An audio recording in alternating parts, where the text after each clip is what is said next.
설교를 들을 때 사람의 말로 받지 말고 하나님의 말씀으로 받으시기 바랍니다. 아멘.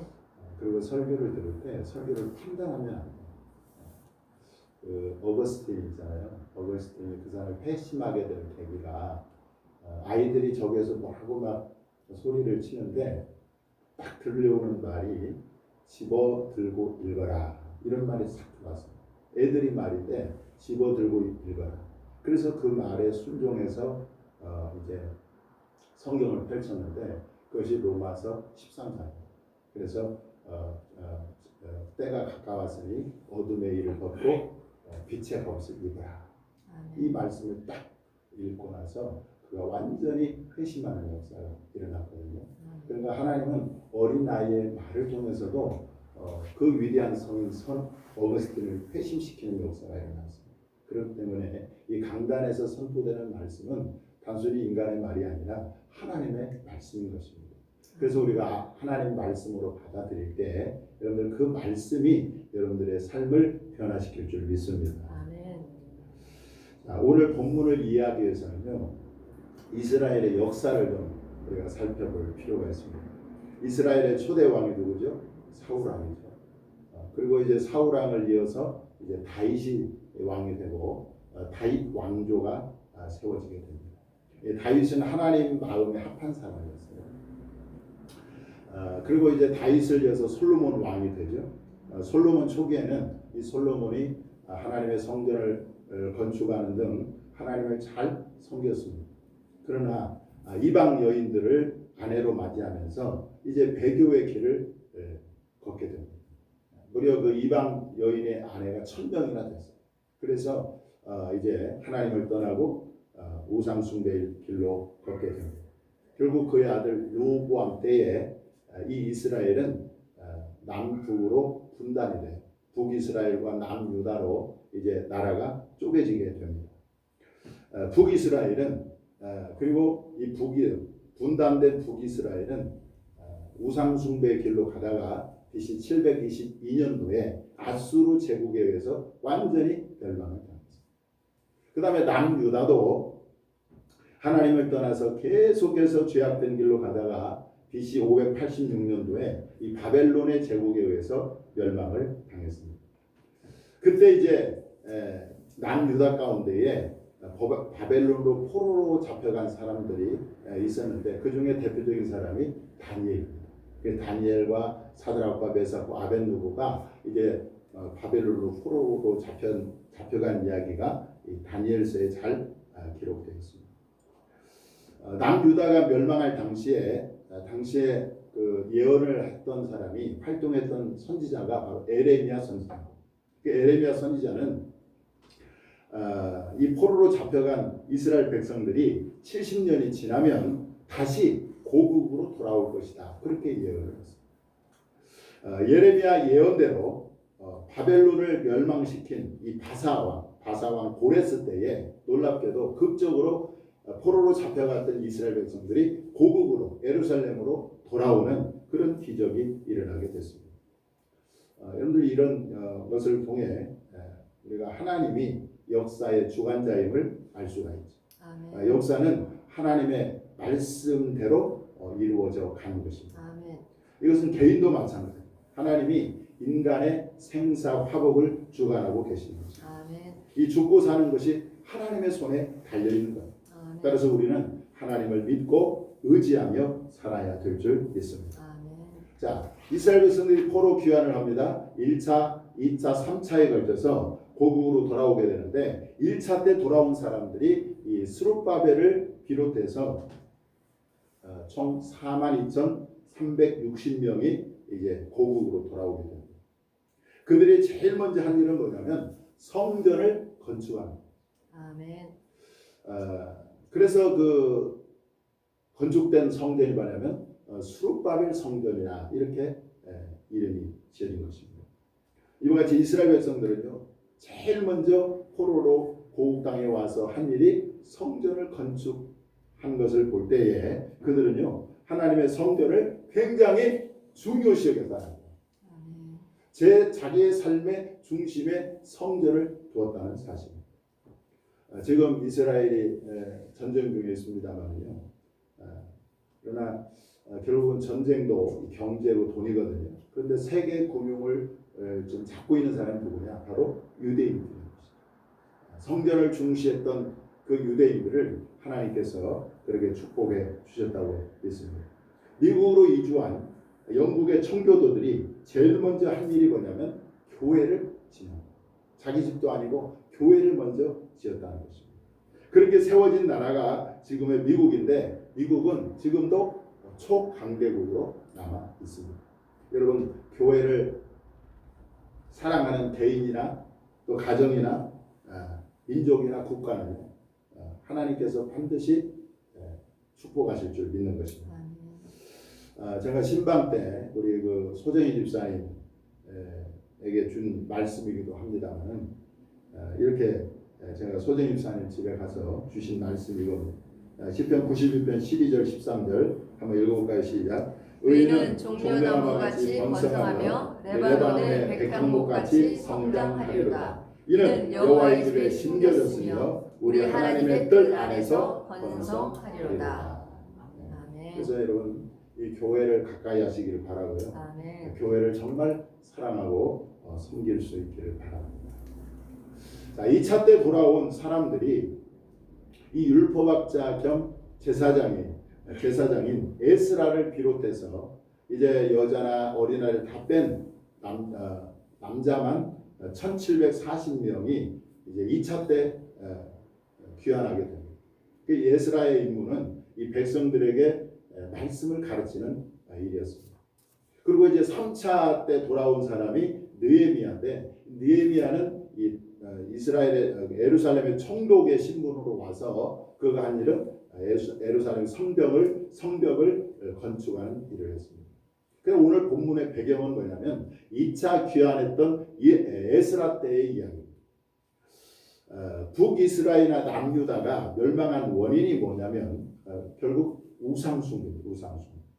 이스라엘 백성들이 특히 이제 우상숭배했던 우상이 이 바알과 아스타롯 우상이. 이 바알과 아스타롯은 당시 그 풍요의 신으로 가나안 땅 사람들이 가나안 땅 이방인들이 주로 섬겼던 우상들이에요. 근데 이스라엘 백성들이 어떻게 이렇게 하나님을 버리고 이런 우상 숭배에 빠지게 되었을까요? 그것은요 통혼을 통해서 그렇게 됩니다. 통혼. 가나안 땅의 이방인들을 아내와 며느리로 맞이하면서부터 그렇게 한 것입니다. 그런데 이방인들과 결혼하게 되면 어떻게 되죠? 그 사람만 오는 것이 아니라 그들이 섬기는 우상 문화와 죄 문화도 함께 오는 거죠. 그래서 믿는 성도는 여러분 같은 믿는 사람과 결혼하는 것이 너무너무 중요합니다. 결국 이스라엘 백성들은 이방인들과 섞이면서 결혼하면서 우상 숭배에 빠지게 되고 멸망을 당하게 된 것입니다. 그런데 2차 때 포로 귀환한 사람들이 과거에 나라의 멸망의 원인이 되었던 이방인들과 결혼을 하게 된 것이죠. 문제는 이 지도자들, 제사장들이나 또 고관들이나 방백들이 이 일에 으뜸이 되었다. 자, 스가랴 9장 2절을 한번 보겠습니다. 시작. 그들의 딸을 맞이하여 아내와 며느리로 삼아 거룩한 자손이 그 지방 사람들과 서로 섞이게 하는데 방백들과 고관들이 이 죄에 더욱 으뜸이 되었다 하는지라. 여러분 고관들부터 이방인 여자들과 결혼하면서 거기에 으뜸이 되었으니까 백성들이야 뭐 오죽했겠냐는 말이죠. 그래서 운물이 맑아야 아랫물이 맑은 거 아니겠습니까? 그래서 여러분 지도자가 중요하고 국가의 지도자가 바로 서야 또 나라가 바로 설 수가 있고 또 국민들이 편안하게 살 수가 있는 거죠. 교회 목회자도 마찬가지입니다. 목회자가 정말 하나님 앞에 바로 서 있을 때 그 교회가 온전하게 세워지는 거예요. 그러므로 우리 그리스도인들은 특히 이 국가 지도자들을 위해서 기도할 뿐만 아니라 또 담임 목사인 저를 위해서도 여러분들 기도해 주시기 바랍니다. 아멘. 자, 고관들이 이방인 여자들과 결혼에 앞장섰다는 소식을 듣고 이 에스라가 한 일이 뭐냐면 자기의 속옷과 겉옷을 찢고 또 머리털과 수염을 뜯으면서 하나님의 성전에 엎드려서 그가 회개하기 시작하는 것입니다. 하나님, 우리의 멸망의 원인이 이방인들과 결혼해서 서로 섞임으로 말미암아 우상숭배에 빠져서 결국은 우리나라가 우리 민족이 멸망을 당했는데 다시 이렇게 회복된 다시 귀환한 백성들이 다시 이렇게 이방인들과 결혼하면서 그 우상숭배에 빠졌으니 이를 어찌합니까 하면서 통곡하며 회개할 때 놀라운 일이 벌어졌어요. 포로로 돌아온 그 남녀 백성들과 어린아이들이 다 이 에스라 앞에 모여서 통곡하며 회개하는 일이 일어나게 된 것입니다. 자, 스가랴 10장 1절 보겠습니다. 시작. 에스라가 하나님의 성전 앞에 엎드려 울며 기도하여 죄를 자복할 때에 많은 백성이 크게 통곡하며 이스라엘 중에서 백성의 남녀와 어린아이의 큰 무리가 그 앞에 모인지라. 제가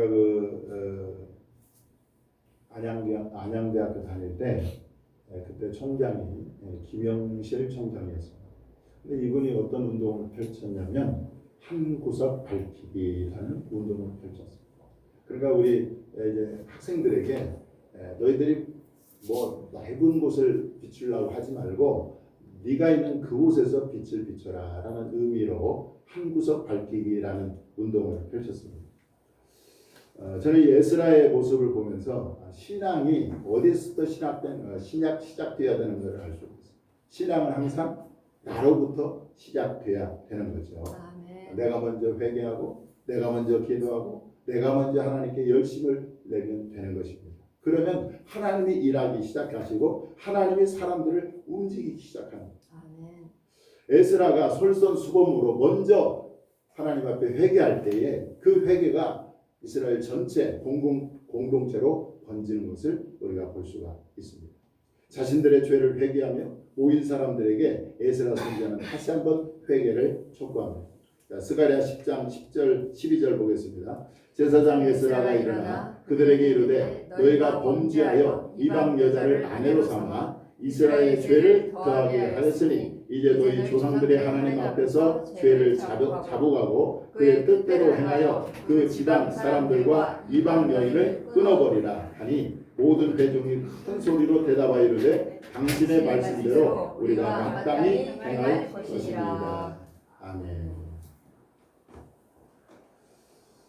자, 그래서 에스라가 여러분들 하나님 앞에 회개하십시오. 이방 여인을 아내로 삼은 것을 회개하십시오. 그리고 그 이방 여인들을 끊어버리십시오. 내보내십시오. 이렇게 회개를 촉구할 때에 그 회개의 촉구에 반응한 사람들, 그 회개에 동참한 사람들이 바로 오늘 우리가 읽은 본문의 사람들인 것입니다. 우리가 22절까지 읽었지만 사실은 회개한 사람들의 명단이 어디까지 이어지냐면 오늘 본문 43절까지 이어집니다. 회개한 사람들의 명단이 다 기록되어 있습니다. 자, 그 첫 번째 회개한 사람들의 명단에 첫 번째 나오는 사람들이 누구냐면 이 제사장들입니다. 제사장들이 이방 여인과 결혼을 했다는 거죠. 그런데 제사장들이 누구죠? 성전에서 제사를 드리면서 하나님을 섬기는 사람들입니다. 오늘날 말하면 목회자라고 할 수가 있습니다. 이것을 통해 알 수 있는 것은 이 죄는 누구도 예외가 없다는 것입니다. 제사장도 죄를 지을 수 있고 또 목회자도 넘어질 수 있다는 거죠. 그러니 여러분 성도라고 안 넘어질 수가 없는 거죠. 그러므로 우리는 늘 여러분들 경계하지 않으면 안 되는 것입니다. 깨어있지 않으면 안 되는 거예요. 그래서 바울은요, 선줄로 생각하는 자는 넘어질까 조심하라 그렇게 말을 했고 또 악은 어떤 모양이라도 버리라 이렇게 말을 했습니다. 여러분들 제사장도 넘어진다, 목회자도 넘어진다. 우리 성도들은 얼마나 더 많이 넘어질 수 있겠냐? 죄를 지을 수 있겠냐는 거죠. 그래서 우리는 늘 죄를 경계하며 살아야 될 줄 믿습니다. 자, 두 번째, 그들의 회개가 쉽지 않았다는 거예요. 여러분들 이미 결혼해서 아이를 낳고 사는 그 아내를 내보낸다는 게 어디 그게 쉽겠습니까? 이미 정도 들었고 또 한 몸이 되었고 그리고 거기에는 이제 자녀까지 낳았는데 그 이방인 아내를 내보낸다는 것이 그렇게 말처럼 쉬운 것이 아닌 거죠. 예수님도 이 죄를 끊어내는 일은 이 팔 다리를 끊어내는 것이라고 끊어내는 것처럼 와 같다고 말씀하셨습니다. 자, 마태복음 18장 8절 보겠습니다. 만일 내 손이나 내 발이 너를 범죄하게 하거든 찍어내버리라. 장애인이나 다리 저는 자로 영생에 들어가는 것이 두 손과 두 발을 가지고 영원한 불에 던져지는 것보다 나으니라. 그러니까 이방인을 아내로 맞이했던 그 아내를 내보내는 것은 그야말로 고통이 따르는 일인 것이죠. 그럼에도 불구하고 오늘 본문에 나오는 사람들은 이방인 아내를 내보내기로 결단을 하고, 다시 말하면 죄와 결별하기로 결정을 한 것입니다. 그래서 여러분, 회개만큼 위대한 일도 없는 것입니다. 아멘. 오늘 본문에 나오는 사람들, 그래서 정말 자랑스러운 사람들이고 대단한 사람들이라고 할 수가 있습니다. 사실 죄에는요, 이 달콤함이 있습니다. 죄에는 즐거움이 있습니다. 그래서 욥기에 보면은요, 이 사람들이 죄를 얼마나 달게 여기는지, 아끼는지를 잘 표현해주고 있는데, 자, 욥기 20장 12절 13절 한번 읽어보겠습니다. 시작. 그는 비록 악을 달게 여겨 혀 밑에 감추며 아껴서 버리지 아니하고 입천장에 물고 있을지라도. 악을 달게 여겨가지고 혀 밑에 감추고 그걸 아껴서 버리지 아니하고 입천장에 물고 있다는 거죠. 그만큼 이 죄는 달콤함이 있고 즐거움이 있다는 거예요. 죄악에 낙이 있다는 것입니다. 그래서 죄를 끊기가 어려운 거예요. 술을 끊기가 어렵고 음란을 끊기가 어렵고 마약을 끊기가 어려운 거예요. 지금 한국에 유명한 연예인이 마약에 연루돼서 지금 입건되고 이것이 온 나라에 지금 화제가 되고 있습니다. 그것을 이제 발각하게 되면 자기 인생이 완전히 나락으로 떨어질 줄 알면서도 이게 끊기가 어려운 거예요. 그래서 여러분, 우리에게 필요한 게 뭐죠? 하나님의 은혜인 것입니다. 아멘. 은혜가 오면 죄가 끊어집니다. 아멘. 그 은혜가 죄를 이기게 하는 것입니다. 아멘. 제가 CBS인가요? 내가 매일 새롭게라는 프로를 보니까 아주 유명한 그 힙합 아니 그 뭐죠? 래퍼죠. 래퍼인데 여자 래퍼예요. 근데 이분이 보니까 온몸에 막 문신을 막 했어요. 근데 이 사람도 역시 마약으로 굉장히 곤욕을 치르고 또 조사도 받고 그런 사람. 그런데 이 사람이 나와서 간증하기를 자기가 하나님을 만났다. 하나님의 은혜가 오니까 그 마약이 끊어지더라고요. 아멘. 그러면서 그렇게 간증하고 고백하는 것을 제가 들었습니다. 노아 시대는 죄악이 가득한 시대였습니다. 얼마나 죄악이 가득했냐면요, 하나님이 홍수로 심판하지 않으면 안 될 정도로 너무나 죄악이 가득 찼어요. 그래서 결국 홍수로 멸망을 당했지 않습니까? 그런데 그렇게 죄악이 가득 찬 시대에 살았던 노아는 성경에 보니까 의인이요 당대의 완전한 자다, 그렇게 말씀하고 있습니다. 여러분들, 그렇게 죄악이 가득한 세상에서 어떻게 고고하게 자기만 의롭게 살 수 있었을까요? 그 비결이 성경은 이렇게 증언하고 있습니다. 창세기 6장 8절에 보니까 노아는 하나님께 은혜를 입었더라. 아멘. 그래서 하나님의 은혜가 노아로 하여금 죄악이 가득한 세상에 물들지 않고 의로운 삶을 살게 한 것입니다. 아멘. 그래서 저는 오늘 본문에 나오는 사람들이 정말 자기 몸과 같은, 자기 옷과 같이 그렇게 딱 맞는 그런 이방인 아내를 내보낼 수 있었던 것은요, 하나님의 은혜가 그들에게 임했기 때문에.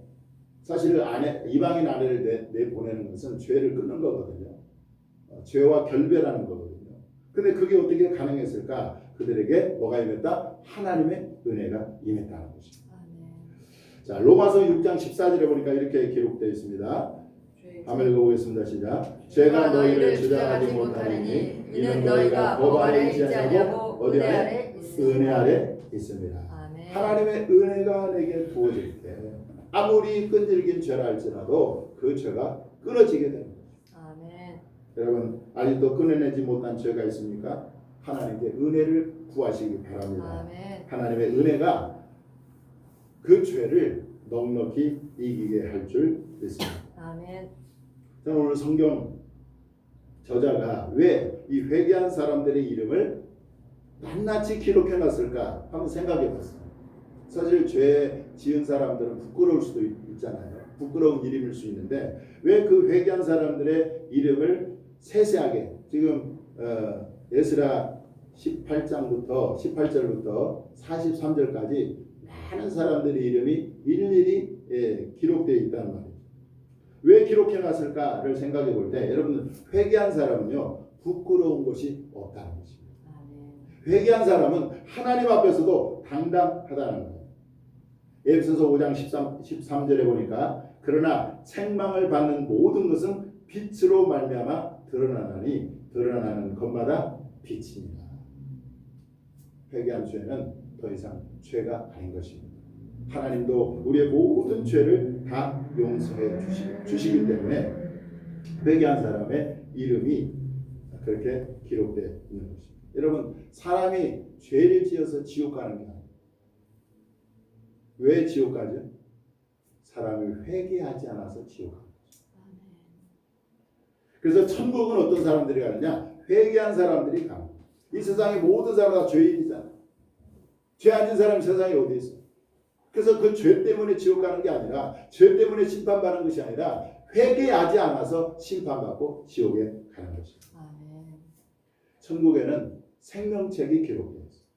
그 생명책에는 이름들이 빽빽하게 기록되어 있는데 그 생명책에 이름이 기록된 사람들만이 천국에 들어간다고 성경은 말씀합니다. 우리 계시록 21장 27절 보겠습니다. 시작. 무엇이든지 속된 것이나 가증한 일 또는 거짓말하는 자는 결코 그리로 들어가지 못하되 오직 여호와 어린 양의 생명책에 기록된 자들만 들어가리라. 거기가 어디죠? 천국을 말합니다. 천국에 어린 양의 생명책에 기록된 자들만 들어가리라. 그래서 어린 양의 생명책에 이름이 기록된 사람들만 천국에 들어갈 수가 있는데 어떤 사람들이 그 생명책에 이름이 되었느냐? 바로 회개한 사람들의 이름이 거기에 이름이 기록된다.